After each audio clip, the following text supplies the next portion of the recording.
Welcome, welcome, welcome. Y'all, listen, I believe that every time God got something to say to his people, that the devil gets super busy. I believe it. But we're not going to give him any extra attention for this evening, and we're going to get this show started. My name is Leah Mills Chapman. I am your host, otherwise known as Leah MC. And we are going to get going because we are a bit delayed. And I don't want to keep my guests waiting, neither do I want to keep you waiting. So we're going to get this ball going. Tonight, I am beyond elated to bring to you a very esteemed guest.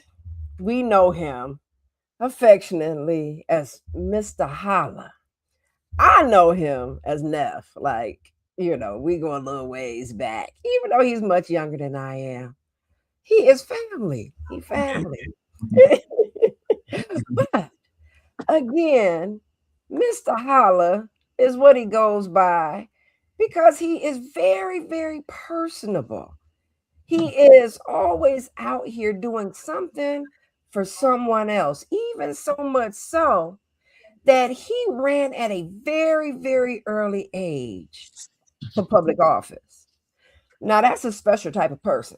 I'm going to tell you, because I ran for office. It's no joke. It's not as simple and as easy as what people think it is. And so he did this just shy of being a teenager. Like, he just entered into adulthood and he became a public figure, a public servant, an elected official within his city. But he ain't stopped there. He matriculated on up to the state, to our House of Representatives. He was one of, and I believe maybe the youngest at this particular, time in Earth's history. And so I'm going to bring him to the stage, Mr. Holla, Mr. Jewel Jones. Y'all, let's welcome Jewel to this podcast this evening. How you doing, Neff? I'm doing good, Auntie. How you doing? Look, I'm over here trying not to sweat because I'm trying to get this thing up and going. Right. We made it happen. Listen, by God's grace, we sure enough did because I believe that this is something that needs to be brought forth to the people, right? That's And right. so, as I was, doing the marketing on you coming on the show and trying to, publicize everything, Yeah. I was looking at just kind of, what's been really happening. So I started to do my own little research, looking back. You see little snippets of things and then it started to hit me that everybody else was telling your story but you, Well, right? So this evening, we're gonna give you that opportunity. All right. okay. So, on Conversations, really what we're looking at is just kind of getting a glimpse into the life of our guest, right? Right. And we want to be able to see the realness in the human being and not just right the character that's often presented Right. out to the masses. So we like to dig down to the core, right? So we're going to start with you as a young chap, starting out, grown up. Where were you from? Well, I'm from. I like to say I'm all from all over the place, but I was born in Wayne, grew up in Inkster and Detroit mostly. Definitely Inkster. Um, Okay. but, but yeah, All I right. like to say I grew up everywhere, down south, East Coast, West Coast. So I'm from Okay. everywhere. So, but you were born in Wayne County, I was born in Wayne County in the city of Wayne. When you say Wayne, are you talking and, about Wayne, and in the city of Virginia? Wayne. Yep. Okay. And this hospital. Yep. Okay. All Yep. right. So roots, close proximity to the D. So, Right. what up now? But this is the little chap I'm talking about. Yeah, that's You me, did this to me. You called yourself what? young Jew. Young Jew. Young Yeah. Jew. Young Jew was clean. Yeah, my mom made that suit. She used to make all my clothes when I was that age. Really? Yeah, yeah. Wow. Super, super talented, right? And brilliant, honestly, because that thing is tailor made. I'm loving it. And I'm loving that foot kicked out. You was doing your thing. How That's old were you here, Joel? that's a good question. I probably was about, I don't know, I was a young guy. Probably about Okay. 4, 5, 6, something like that, maybe. Okay. So I'm gonna make an assumption. Okay. Was this church? This was probably at church. I was Okay. at a lot of I was at a lot of churches when I was young, traveling. So, but I'm quite sure this was probably at a church though, probably. Okay. Okay. So when you say you were at a lot of churches traveling, kind of give, our audience a picture of what it is that you're really right talking about. Right. So I'm a member of the Spiritual Israel Church and its army. We Okay. have 32 temples and missions across the U.S. And so from a very young age, whether it's with my parents, my relatives, or other members from the church, whether it's the junior deacon chairman, for example, or my pastor, assistant pastor, I Okay. was going around to all the different churches, visiting in all the different parts of the vineyard. So Okay. that could have been at any of them right there. Okay. Yeah. Okay. So from a very young age, you were exposed to being a part of not just the faith, but it sounds like a movement. Mhm. Yeah, yeah, it's definitely a way of life, Okay. um, and so and it's been a blessing. I really do believe that the church, the doctrine, the people, everything I've learned there had really equipped me for what I've encountered and what I went off to create in the world. Okay. So it definitely it's been invaluable to Wow. my growth and my development. Okay. Now I'm gonna be honest.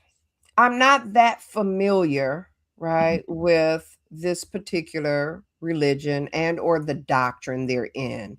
So if Yeah, you could just briefly, right, give us maybe a couple of, sentences, yeah. what would you say is the foundation, right, or the premise of this particular religious faith? Right. So the spirit to be a spiritual Israelite is, I mean, really we're all Israel. We're just not in the knowledge of it, right? Because it's not really a religion. It is definitely when we talk about just our our lineage and our heritage, and us Mhm. all being from one bloodline. This is what it's Okay. all about. And so we believe in a lot of the similar things that others believe in. Of course, one God. But I think the thing that separates us many times, especially from traditional religions, is we teach life, and Okay. that you have life in this body. And so um, I think that's one of the biggest things. And some of the other things like heaven and hell is conditions. Mhm. And so we just really just teach that God is in you and God is Okay. in us all, and we don't limit God. And so Mhm. it's a very expansive teaching and doctrine. It really allows you to be as great and as creative, um, and as righteous, as Yeah. holy, Yeah, as yeah. blessed as you would like to be. As much as you can see yourself. So and as much as Wow. you see God in others too. So I love what you're saying, right? And excuse me, there's similarities, right, within various faiths, right? There are some differences. For instance, for me, I come from a Seventh Day Adventist background, and coming up, it was really rough, right? Because we were kind of seen in the minority, right?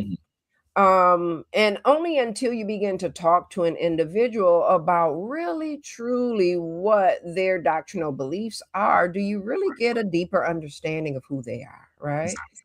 Because it helps to shape them. It's a culture that you live within, and it helps to drop, right, Mhm. seeds Yeah. into that individual. And over time, it's germinated into who that individual is going to be.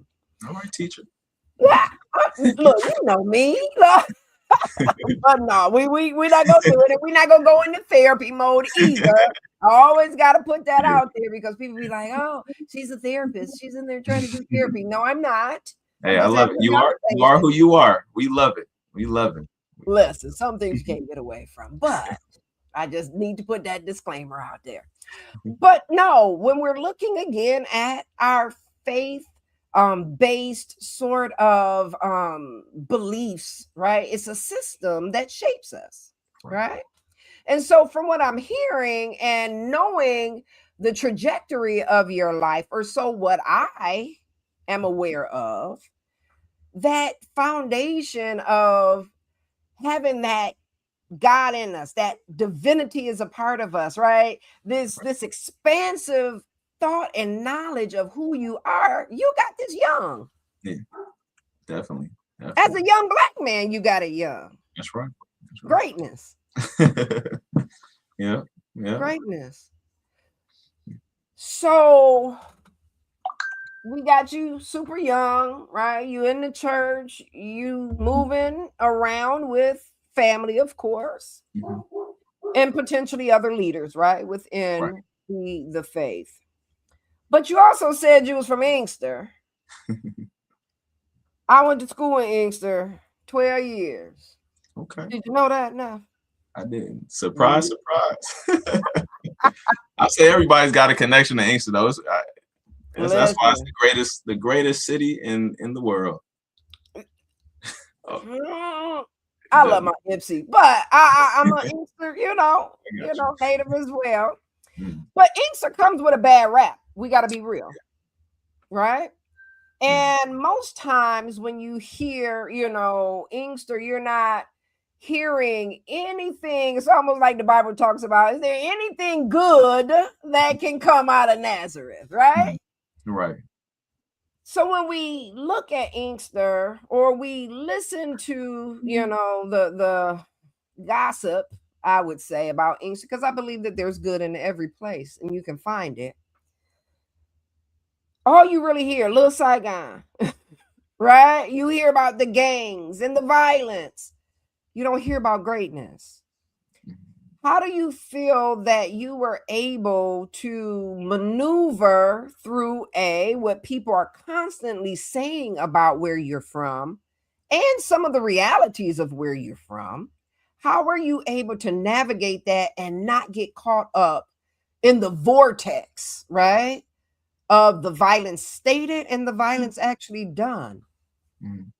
Well, I always think of Inkster as a village. Before we actually incorporate it as a city, And we were a village because that's the mindset that I grew up in. That era was when we always talked about it takes a village to raise a child and no child Yeah. left behind and things of that nature. And so Mhm. I think back in the day, when we're talking about programs, resources, Mhm. uh, community, that all of that was very present. And while things were in the midst, I do believe somehow, I was kept, or insulated in some form or fashion. Mm. Not only because I may have not been in certain places, but because the people that were always somewhere around, Yeah. Yeah. looking out, or that spirit inside of you, or that voice inside of you, when if God's speaking to you, or the Most High is talking to you and giving you, some kind of divine download. I think Mhm. it protects us from certain things, but um, I think it's very important, even like how you mentioned earlier about a lot of other people speak on my behalf. I think a lot of people speak on each behalf because Mm. I love it out here, and the things that do happen that are counterproductive or that are less favorable really is incomparable to the greatness that's come out of Inkster and the greatness that's here in Inkster. But like I see one of these comments just came. We all have to do our part. And so I think back in the day, I can say, I'm a little older now, but back in the day, people really were very involved in community. You still see that. But it's a lot of our, seasoned folks who are still really holding on and helping out and keeping things going. And so it's very important now as transitions happen, that we build some of these bridges that were existing back in the day, where, even myself, I have to reach down to people younger than me and help out and assist them and offer resources and guidance. And I think that's very important now, for us to kind of combat that stigma that Inkster is this hell-ridden place, because it's not. It's a beautiful place to live. Yeah, yeah, yeah, absolutely. Absolutely. And like you said, the residents that live there take a lot of pride, and looking at, right, the core versation, and the logo being the apple. Sometimes we have a few apples that may creep into the barrel, right? And if they are not actually, nourished properly, kept, you use that term, kept, that's Mm, powerful, yeah. right? Because that means that there is someone that has eyes on you. There is someone that is helping to steer and guide, right? And so, for the most part, it seems as though, right? Again, looking at the trajectory of your life, you made it into a space where many, forget being young, old, don't make it to. They Yeah. don't get there. So, we normally look at the core, right, that the little worm makes its way in there and starts to erode, right, eat away at the flesh of. But it sounds like, for the most part, the core in which you came from and what resonated most with you saw you through a lens of greatness. Were there any worms, though, that was able to creep in your earlier years, that made, you see yourself maybe, a little outside of what people were trying to pour into you? Was there anything? I mean, I was always I was a very brilliant child, but I Mhm. think that you know I would and I would get in trouble sometimes when I was little because I like to use my brain to do things, and I was very explorative and adventurous and creating things and stuff. But as I grow older and I talk, speak with my grandparents and my aunties and uncles and stuff, I learned that I had parents and other aunties and uncles that was doing these things back in the day. So the cycle continues. But in terms of Mhm. worms and erosions of things like that, nothing crazy. But of course, just uh I think the word is like mischievous, as a young man, just having fun, things of that nature. But really, I honestly think, I was kept, I was always because of the network of people, from the church, from the city of Inkster, the community in general. And I can name so many different organizations and people and families and whatnot. Um, Everything was always good. It was always smooth, Mhm. was everything was always taken care of.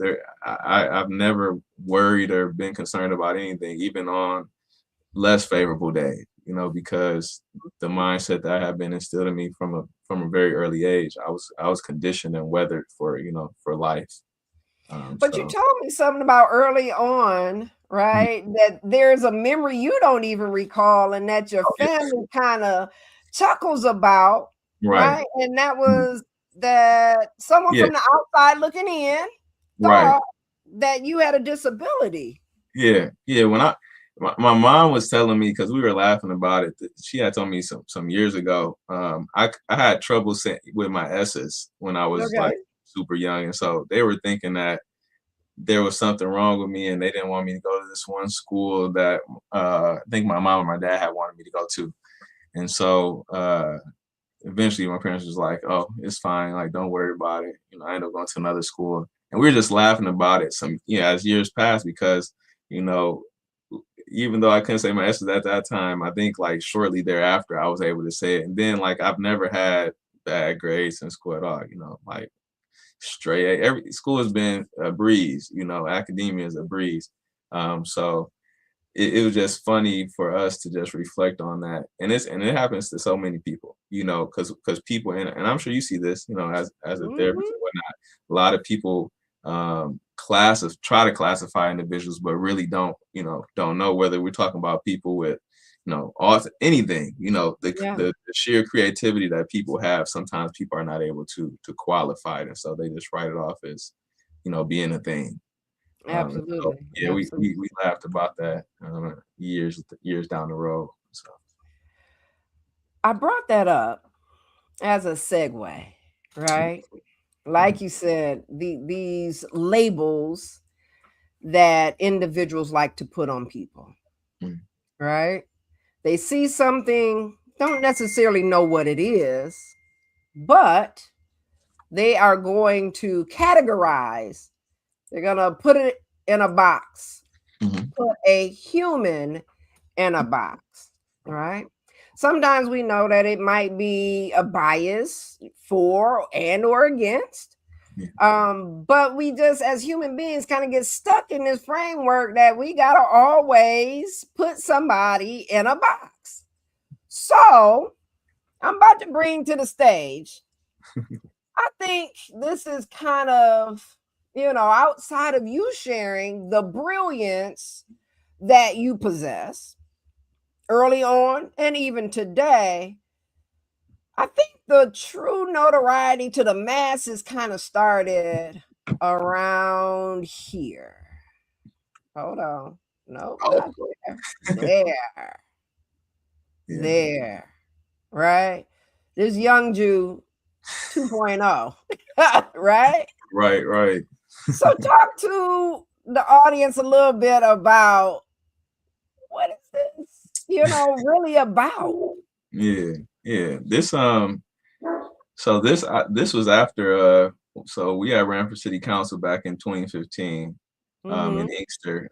Former councilman Mike Canty, he had told me he was getting ready to retire, and so he was telling me about the position. It was my first year in college, and Javion Johnson, a young man Okay, that you I flew past that. I would need you to slow down. Did you just say this was your first year in college? Yeah, this was actually no, well, we talked about it my first year in college, but I made the run for city council when I was a sophomore in college. Okay, all right. So this was the end of my freshman year, and he was talking to me. Um, Mhm. and then when we were becoming a sophomore was around election time. And I met this young guy who came from Morehouse back to U of M Dearborn, and Okay. we was just hanging out, having a great time, and I told him what I was thinking about doing. Told him he's gonna be my chief of staff, and we ran for office in Inkster. And at this time I was on the college campus. I was participating in ROTC with the Army. I was planning, going off, being in the Army forever, being a spy, something like that. and Fighting for our country, right? yeah, yeah, you know, and so just a year later, after we had won in 2015, I was down doing some training during the summer, and unfortunately, our state rep, a great great mentor of mine, friend of mine, Julie Plawecki, had suddenly passed away, and I had no knowledge of any of this because Okay. I was kind of offline for a while. Uh, Mhm. and as soon as I got done training, I had found out that the precinct delegates had nominated me to be the Democratic nominee on the ballot to replace Honorable Julie Plawecki as the Democratic candidate for that election. And so when Mhm. we got back, it's like 3 months of a campaign, and the people spoke, and we were off to the legislature, and it was crazy, you know. Um, and it was so many different dynamics at play that it all had to be orchestrated, in such a divine way, because I had this was not in my plans at all. I don't think it was in any of our plans, neither Javion's nor mine, and um, we just went off to the legislature and we began serving at a greater level, taking our new ideas and new voice to the Capitol. So, I guess my question is though, if you never had any desire to really run for office, where mhm. did it come from? Just because somebody told you to do it? Yeah, I think we're task oriented, right? And at that time, yeah, being a young guy, I mean, I've tried out so many different things in my life. Where when he first mentioned it, I was like, like I was doing a lot of volunteerism and stuff like that. I was like, no, that might be a good idea. To run Mhm. for city council, and then everything else just happened after that. And it was so organic, getting people involved, being able to help out, being able to bring resources to different things, amplify different voices. And so I think once it became a reality, that's when we really realized how powerful, it could be, and what we could really do for others. So, Okay. Okay. Okay. Now, started out, right? City council, the local level, right. made your way to the state. I got to be, as forward as I always am. Mhm. Do you think that over time, and I'm not just saying with you, but just, conversationally, do you think that people get addicted to being in political space, being an elected official? Like, is there an addictive quality to this thing? I, I think there's two sides of the coin with it, where some people that are addicted to it, and some people that, whether that's the elected side or appointed side or just being involved in it, and then there's a side where some people, there's some genuinely passionate people that are, really just Mhm. running for office, but of course, as time goes on, that changes too, and sometimes it can become, an addictive thing, or it can continue to be a passion for folks. And I think we see a lot of that though, in politics. I mean, when we look at the typical politician and and traditional politics in general, I think that's a huge conversation to have. So, So, but how does a regular constituent, right, an everyday person, resident of the state, any state, this country, how do you think that we are able to make a clear distinction between one that is genuinely here to fight for the people and their rights versus one that is on a high, right? yeah, yeah. I mean, in order to check the temperature, it's a number of ways to do it, and it's really just, a lot of times it's just, seeing how people are when you interact with them, or asking for help, or ask them to come out somewhere or do something, and even if they can't make it, or if they can't do X, Y, and Z, just see, what the response is like, what kind of energy, what kind of vibe are they putting off, you know. But And you know, it's a lot of good actors, Joel. yeah, Come on now, yeah, Neff. It's a lot that's of good actors out yeah, here. yeah, and that's why you got to pay attention and look at their track record, and then look at what they're doing. Are they asking you to come out somewhere? They invite you somewhere. What are they doing for the people that's around them? Um, but Mm. it's tricky though. It's tricky because it's like you said, there's some good actors, and then there's some people that are just so passionate too that they don't even know that it's time for them to just pass the torch and you know but Listen, that's the yeah. age old conversation we've been having even since we've been involved, about sustainability, especially in our community. We don't do a very not in our community, but also even if we're talking about parties, Democrat and Republicans do an excellent job of conditioning people and grooming them and saying this is where you're gonna go, this is what you're gonna do. Here's a treasure chest to do this. And on the Democratic side for so long, they just let people just go at each other, and so because they have districts that favor them, but um, there's definitely a different way of looking at things nowadays that we're talking about being successful. But a lot of times that looks like passing the torch or having a community conversation and having an election before the election, you know. Yeah, I got you. I got you. Having those community conversations about what direction. Um, so there was a conversation about you, Yeah. and you were within, right, the successorship, if you will, that next line. I asked the question about power, right? Because sometimes power corrupts, Mhm. right? Power changes. It either applies pressure in a good way, right? Sometimes it can apply pressure that actually helps to debilitate and break down. Right. So I'm gonna bring up another picture. It's actually a collage, and we're gonna kind of take a turn because we've been talking about the positive, the good, the brilliance, the powerful. And Mhm. as I started out, we kind of, tapped into the I need you to be able to share your story. Nobody else, you. So I'm bringing this to the stage. Yeah, yeah. And I know, to sometimes have to go back in the past. It's not a easy thing to want to revisit. So I want our audience to know that, Joel and I, we had a conversation that proceeded tonight.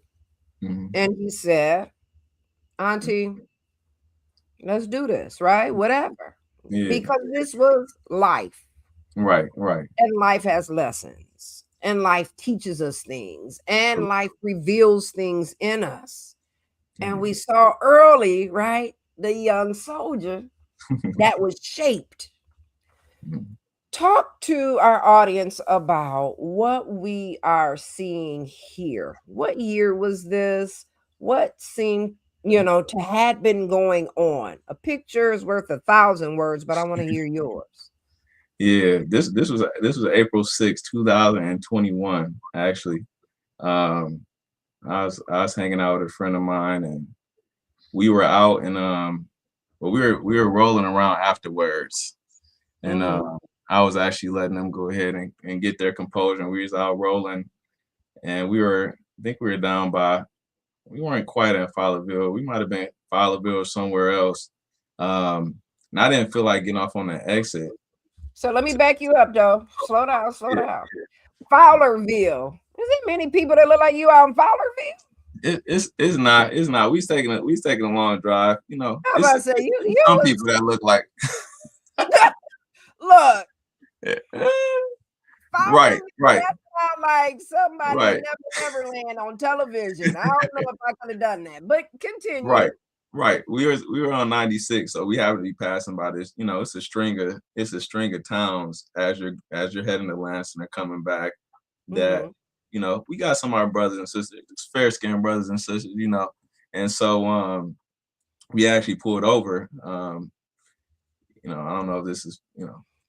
I mean, we gonna keep it PG. Yeah, yeah, we keep PG. Yeah, I pulled over, just needed to use the bathroom, but I didn't feel like getting off on the exit because I wasn't, I'm not familiar with the city. It was a little late, so like, hey, I've used it on the side of the road before, Right, but right. I think out there they're not used to cars being on the side of the road or something. So someone had called the ambulance and they had pulled up, but I didn't really appreciate how they were talking to my friend. Um, and so there's a chance I might have got a little, I might, I think I was 225 at the time. I was a little thicker than I was now. Okay. And so they And had how old were you? in 21, I was, Yeah. what's this, 26 now. That's 5 years ago. I was what, 26? I was 26 then. Okay. Okay. I think I was just getting ready to turn 26. I turned 26 4 days after my birthday's on 11th, and Okay. so I was 25. Mm-hmm. But yeah, they end up they I found out later it's called a priority one. I guess it's like when they call like state police or something to come because it's some kind of big deal. And the state troopers got there and we were having a conversation. He's asking some questions. I didn't really do what he wanted me to do. I was trying to just he wanted my license and stuff. I was just trying to get my keys and let him know, hey, I'm just trying to stick here, make sure my friend is good.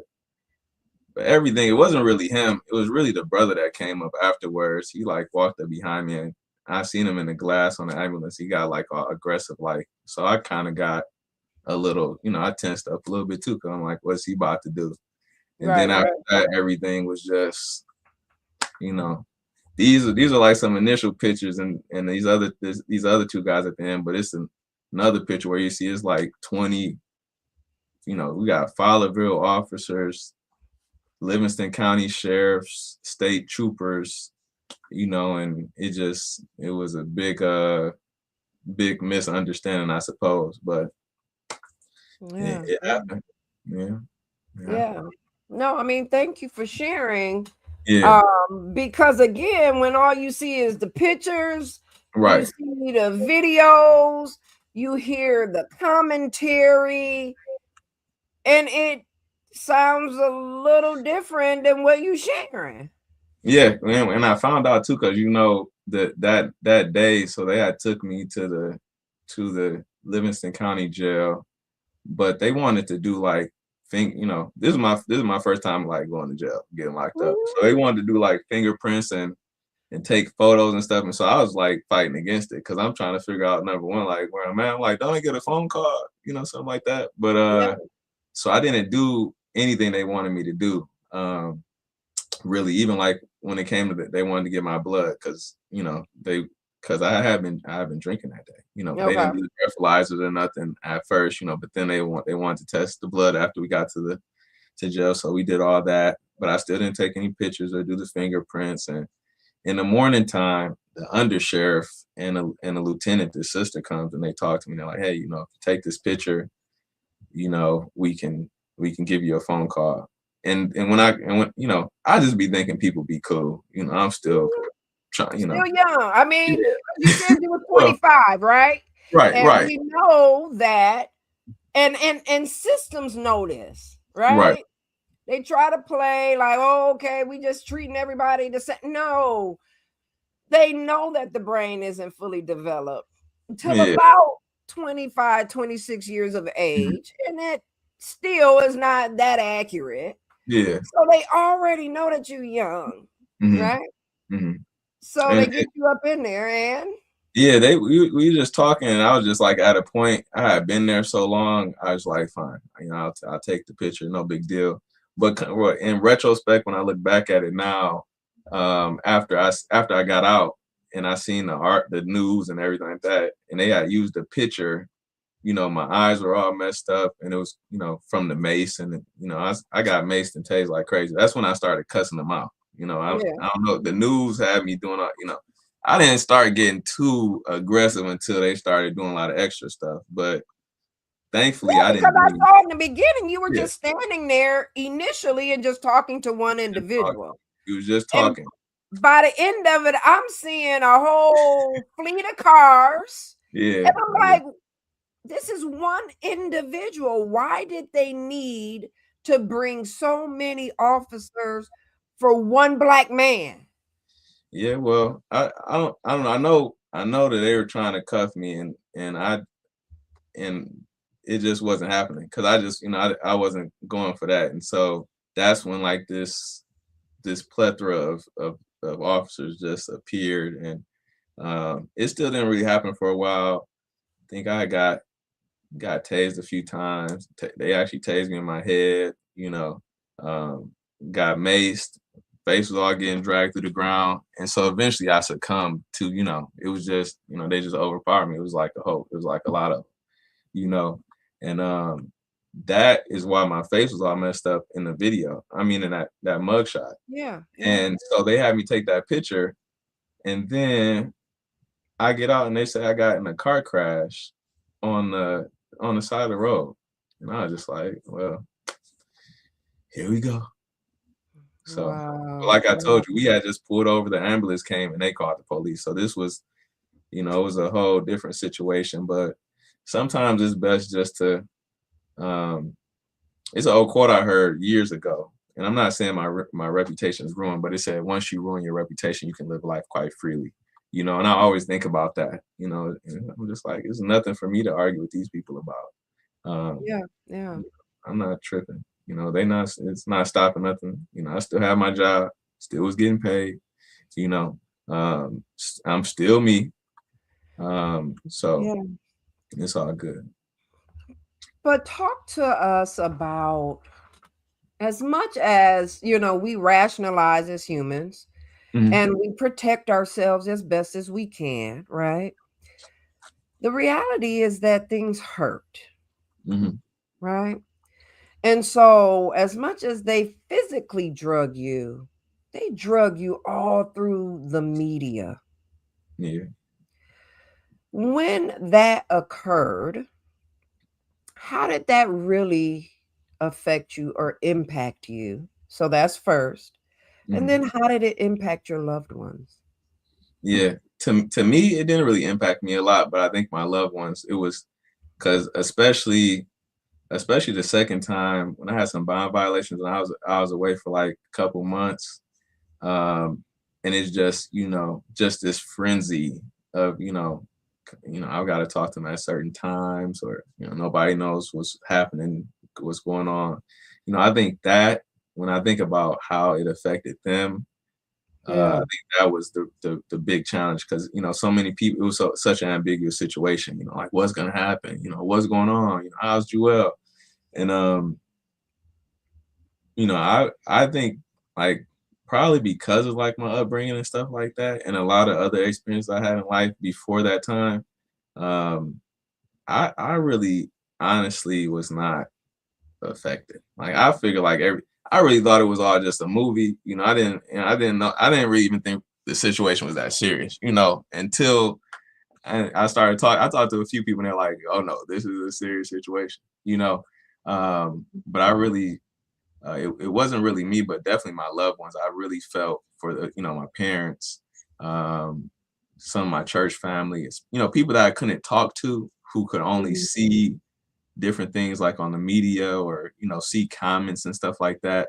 But and I wasn't sharing anything. I wasn't very active on social media at the time. I wasn't able to talk to a lot of people. So I think, just them seeing all of that and not really being able to hear from me, um that kind of was challenging for a lot of folks. My mom, uh I think a lot of, so, but I'm thankful, like I said earlier, the village, yeah, definitely had people that came and sat with them, hung with them, laughed with them. So everything always comes together, and God's always working through a body. So um, everything works. yeah, yeah, yeah. No, that's powerful. That is really powerful. And sometimes when individuals go through their, difficult moments, their valleys in life, Mhm. it is sometimes hard to even consider those that love them because they're going through such a difficult moment themselves. Right. So it's really interesting to hear how selfless it seems, right? That you were in that moment, that your heart was drawn towards, is my family okay?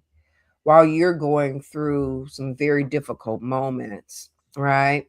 And just being real, you a black man in the United States of America, that could have went bad, like real bad, Yeah. real fast out in Livingston County. And for those of you that are listening that's not aware of how Livingston County really is in Michigan, Yeah. all I can say is again, nephew wasn't supposed to be out there.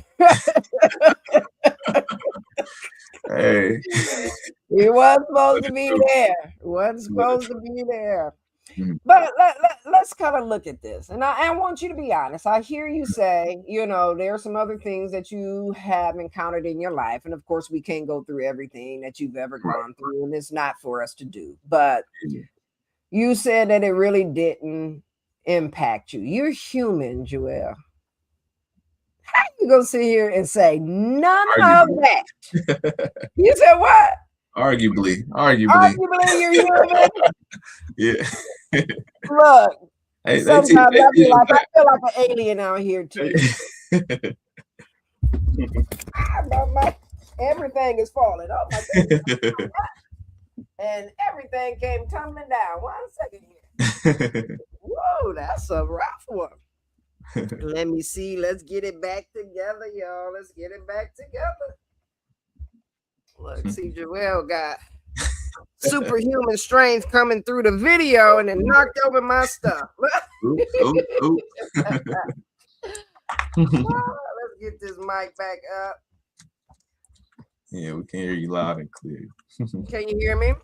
Yes, ma'am. Yes, ma'am. Okay, let me get this stationary.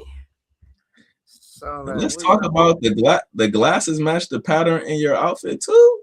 Listen, I don't play. Watch out! I just see when the light hit it the right way. I said, watch out. Look, Auntie's still trying to do her thing. You know what I'm saying? It's so funny though that you mentioned that. I was teaching my domestic class the other day, and actually no, it wasn't my domestic violence class. It was a trauma class for a program that I contract with to try to help young men and women stay out the carceral system, right? Okay. And so it was so funny. They were so accustomed to seeing me come in, with a suit, just dressed to the nine, how I do. And I came in there one day, I think I had on some jeans or something like that. He was like, "You thought that was okay to wear?" Everything okay? He was like, "What?" I said, "Look, I'm a fashionista. Y'all get up off me." He told me, "No, you ain't." Right. Just kind of follow the trend. You know what I'm saying? Follow the trend. But yeah, so back to you. Yeah. So we're looking at this thing of, okay, this is not impacting me. But you're human.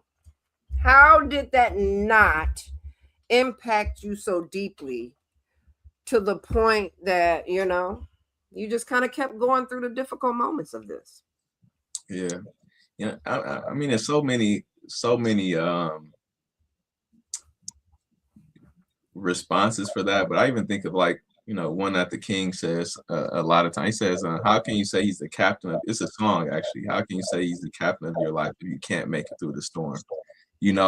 And so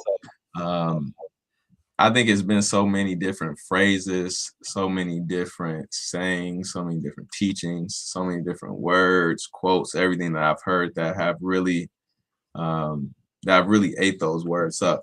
And so in my life, I don't feel like anything affects me. Everything is for our learning. And so since that's the case, I've just allowed everything just to make me more of who I am, and I guess like the saying, turning the stumbling blocks into stepping stones or something like that. So nothing really affects me, I don't think, because there's always a fix for everything. There's always a way out of everything that we encounter in life. So when the heat is on, sometimes is when I operate best. Uh, Yeah, yeah. but I think it's important too. I don't. I'm okay dealing with them folks though now. Because they be doing too much. So I'm pretty much chilling. Now these days. Okay, so when you say them folk doing too much, we talking Yeah, about yeah. those that are part of Our legal. our legal, Yeah, yeah. yeah, Hmm. yeah. Hmm. It'd be too much. So I just rather, I keep them out of my backyard. We be in good shape. So Okay, okay. yeah, I mean, hey, yeah, and I love what you're saying is that you took the experience, and it sounds like you were able to figure out how best to not repeat again. right. Yeah, I've never gotten in trouble for the same thing twice. So in my life. you know, Okay. So So if I asked you, are you good with how this all went down, what would you say? yeah, yeah, it was fine with me. I mean, of course, I took counsel from a lot of people, but and there's a lot of different ways, a lot of different things could have went. you Yeah, know. But well, I don't really dwell on that stuff. It's just all we have is now. So yeah, whatever happened, happened. And I leave yesterday's troubles for yesterday, tomorrow's problems for tomorrow, and I just keep on living. And yeah. everything is working out just how it's supposed to be. So I love it. I love it. And so after this, you still had some time, right, where you were still within the legislature. right. Okay. Okay. Did you have any wins that, again, as you're going through this, you're still working for the people, right? You still showing up for us, even though I ain't in your district, I'm in your state, Right. and you're still showing up for us. Is there any one particular win that you can recall putting on the table and either collaborating with other legislators that passed, and you can walk away with this feeling good that you served us well? Yeah, I mean it was a lot of a lot of laws, and different things either that maybe I sponsored. I know some things went through and things I've co-sponsored and supported. But when I think about wins, I'm more reflective on like the doors we've opened for people. The letters we wrote and that kept other people out of jail, or the letters we wrote to get people into certain schools or to get them certain jobs, land them in different career fields. And I think even after the situation happened, just the power of the pen would, Yeah, I was still supporting individuals, still opening up doors, making those connections. And I think um, that's really where we seen the impact, especially being um, the younger one there. We did things very differently. And so I mean we had an office full of interns. yeah, And we just had people just hanging out. And we can send them different places. They can go. Somebody's looking for a staff or a back desk person, or this person is looking for a worker over here at this group or this company. Um, just in terms of the sheer opportunity that existed inside of that space, I believe being able to offer access and exposure for other people, that's what I really enjoyed. So yeah, yeah, yeah. No, beautiful. And you were, as I'm seeing my good friend Nate said, you opened up some doors just being youthful. You let other young black men see that this is possible to actually sit in the seat that you were in. Again, we all have our hills and we all have our valleys.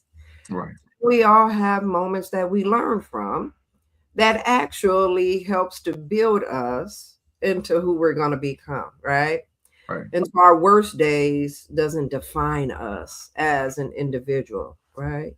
right. But it is being able to navigate through those things that shows our strength That's right. and our ability to, still continue to go forward with whatever our destiny is. And a lot of times we just don't know, just like you didn't know you was even supposed to be, going into the political sect at Right, such an right. early age. So there is so much more that comes out of our worst day. Yeah. So much more that's birthed out of that. So what you got going on now? Talk to us about what Joel, Mr. Holla, is up to lately. Well, I'm just supporting everybody, family, friends, and just recently was elected president of the chamber in Inkster Chamber of Commerce out here. So looking Right. to revolutionize that a bit, and change some things up and really get active and working in conjunction with our city to make business opportunities a bit smoother out here in the city. But other than that, um, working. Um, Mhm. I got some work going behind the scenes here, and really just very involved in the church. Spiritual church and army is indeed my life. Just recently got back from Mississippi visiting some of our brothers and sisters down there in California. And so I'm on the road um, doing that all the time. But really, you just find me on the street near you, working with somebody, doing something. And you catch me Look, out there, you'll see what I'm doing. I'm liable to be doing anything if it's supporting our people. So, um, yeah, it's a lot of great things going on right now, and I'm just thankful, for it all. Thankful for all the people that I've met along the way. And so many others. I really found a culmination of everyone and everything I've ever known and experienced. So. Um, you all make me, and as long as you all are doing great, I'm doing okay. And I'm just thanking the God of Israel for it. So many blessings are happening right now. It's a lot of good things on the way. Some things I'll be able to share soon. But because you stay busy. yeah, Look, you and my other nephew, I can't keep up. yeah. I was just talking to my Nowhere brother a can second go. ago. It's hard to kill with him sometimes. Listen, I'm just done with him. I just told Yeah. him yesterday, just forget it. But no, I love to see that again. This has not buried you, Right, right, right? And right. that you still see yourself at the core of who you are as great, as divine, right? As a soldier. Right. And even that day, I'm gonna tell you, I saw the soldier. Sometimes it be like that, right? Because when you're dealing with right and wrong, sometimes you still have to stand firm, even at the point. I always say, even if you gotta lose something, Mhm. sometimes it's worth it, Yeah. right? Mm. The truth will make its way to the forefront. Right. That's true. That's true. So before we get ready to wrap this thing up, I gotta tap in one. I just want to hear from you. We got all roads lead to the south. We got a movement about to start on up. What's your thoughts on that? Well, um, it's a great time to get off the sideline, you know. So Love in, it. I in, in love. all arenas, you know. So Mm, I yeah, love that. I yeah. love it.